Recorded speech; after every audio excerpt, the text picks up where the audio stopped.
universal de Deus. Como estávamos falando na aula anterior, onde nós discorremos acerca do conhecimento de Deus, nós temos que falar um pouco mais sobre a possibilidade da revelação especial de Deus. A revelação, digo, universal, a geral.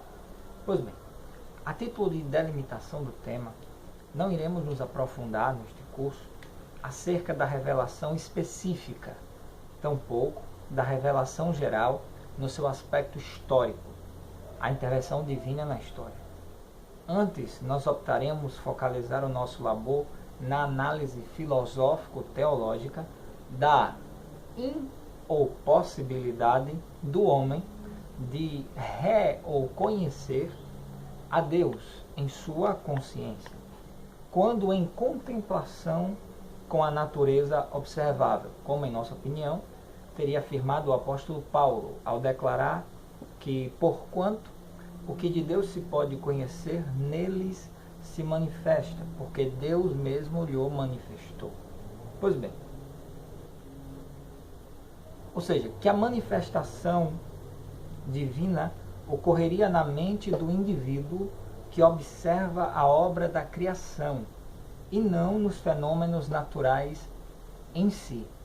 Muitos acreditam que a revelação geral de Deus está na natureza. Só que isso não é o que a doutrina bíblica ensina. Isso seria uma espécie de panteísmo. Deus está em tudo, tudo está em Deus. Porém, a revelação de Deus não está na natureza. Porque não foi a natureza que foi criada à imagem e semelhança de Deus, conforme o texto sagrado. Mas foi o homem. Então a revelação de Deus está no homem, que ao contemplar a natureza divinamente criada, recebe a iluminação acerca do conhecimento da divindade. Pois bem, a manifestação divina ocorre na mente do indivíduo que observa a obra da criação, conforme João, capítulo 1, versículo 9 e 10, e não nos fenômenos naturais em si. Atos dos Apóstolos, capítulo 14, versículo 15 ao 17.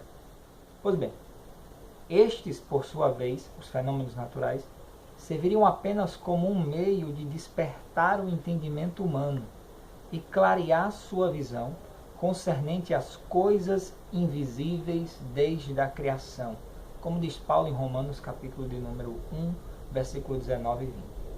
Continuando o que nós falamos no vídeo passado sobre o Dr. Millard J. Erickson, esse presidente da Evangelical Theology Society diz que a própria Escritura propõe que existe um conhecimento de Deus a que se chega por meio da ordem física criada.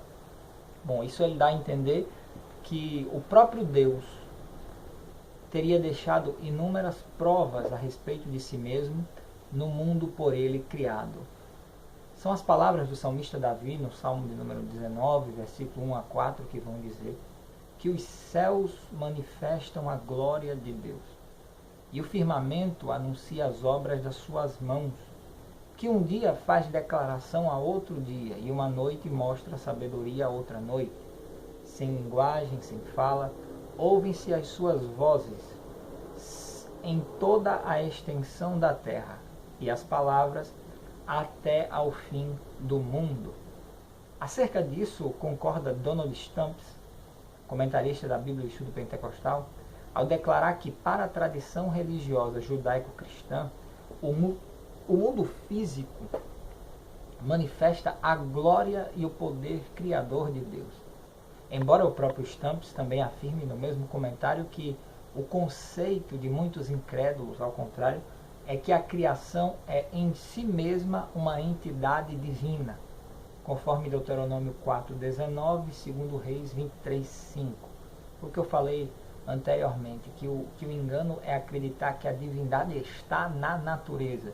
E o texto de Paulo não diz que a divindade está na natureza, mas diz que o homem recebe a revelação de Deus a partir da contemplação da natureza. Não por causa da natureza, mas por causa da própria consciência do homem. Então, cuja força controla o destino humano. Outros creem que tudo se fez por acaso. E conclui dizendo, isso o Stumps vai dizer, que o verdadeiro cristão rejeita tais ideias. Ele aceita a revelação bíblica a respeito do universo e por isso é movido a louvar ao Criador. Pois bem, agora a problemática que eu quero levantar ao longo desse curso é em busca de elementos da teologia natural. Informações a partir do estudo da criação divina, às vezes referido como o livro da obra de Deus, nas principais ideias e crenças religiosas dos povos antigos, que corroborem, ou não, né? Pode ser que não aconteça, com estas declarações do apóstolo Paulo. De acordo com Evan Pritchard, que nós falamos também em outro vídeo, o antropólogo, para compreender plenamente a natureza da religião revelada, temos que compreender a natureza das chamadas religiões naturais, uma vez que nada poderia ser revelado acerca de qualquer coisa se o homem não estivesse já dotado de uma ideia acerca da coisa mesma. Ele continua dizendo que todas as religiões são religiões de revelação. O mundo que os circunda e a sua razão em toda parte revelam aos homens algo de divino e algo de sua própria natureza e seu próprio destino.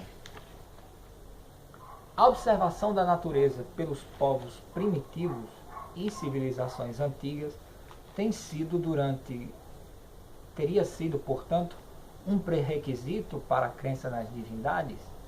Há uma série de teorias acerca da origem da religião. Porém, eu gostaria de levantar esta problemática. Será que a observação da natureza pelos povos primitivos e civilizações antigas teria sido um pré-requisito para a crença nas divindades? É justamente o que nós nos propomos a descobrir ao longo deste curso. Eu acredito que a observação de padrões da natureza, physis, a palavra natureza em grego é physis, possibilitou o surgimento de uma física, como eu disse no vídeo anterior. Os primeiros filósofos pré-socráticos eram conhecidos como naturalistas, porque eles começaram, na época do milagre grego, a contemplar a natureza. Pretendemos procurar por arquétipos, além disso, procurar por arquétipos nos mitos primitivos a ideia de um ser supremo. Será que existe?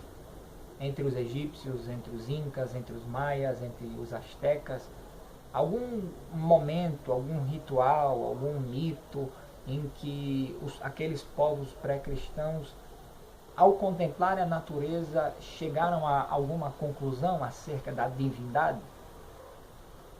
É o que nós pretendemos. A ideia de um ser supremo a partir dos fenômenos naturais. Além de investigar exemplos que delimitem sobre quais aspectos tais mitos são resquícios de um monoteísmo primordial, há um grupo que acredita que houve um monoteísmo primordial e esse se degenerou ao longo do tempo. Outros acreditam que não, que foi o contrário, que no começo havia um grande politeísmo e do politeísmo foi surgindo o monoteísmo, e há outras teorias. O que essa ideia? É um monoteísmo primordial? São defeitos de linguagem? É um hibridismo cultural? É uma construção social? Essa religião primitiva são crises existenciais, questões psicológicas típicas da condição humana ante a dureza da realidade? Será que ela vai surgir como um mecanismo de defesa? Algo biológico da natureza do ser humano?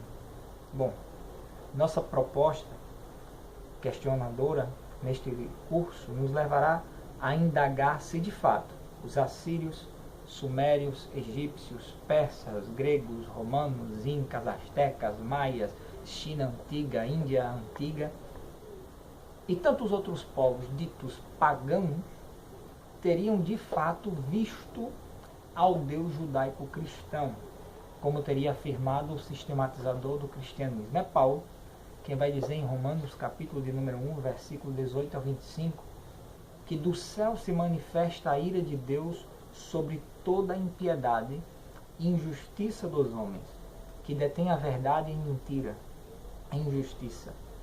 Porquanto o que de Deus se pode conhecer neles, ou seja, nos povos pré-cristãos, se manifesta, porque Deus lo manifestou. Porque as suas coisas invisíveis, desde a criação do mundo, tanto o seu eterno poder como a sua divindade, se entendem e claramente se vê pelas coisas que estão criadas, para que eles fiquem inexcusáveis, indesculpáveis. Porquanto, tendo conhecido a Deus, Paulo afirma que esses povos conheceram a Deus, mas não o glorificaram como Deus, nem lhe deram graças, antes em seus discursos se desvaneceram e o seu coração insensato se obscureceu.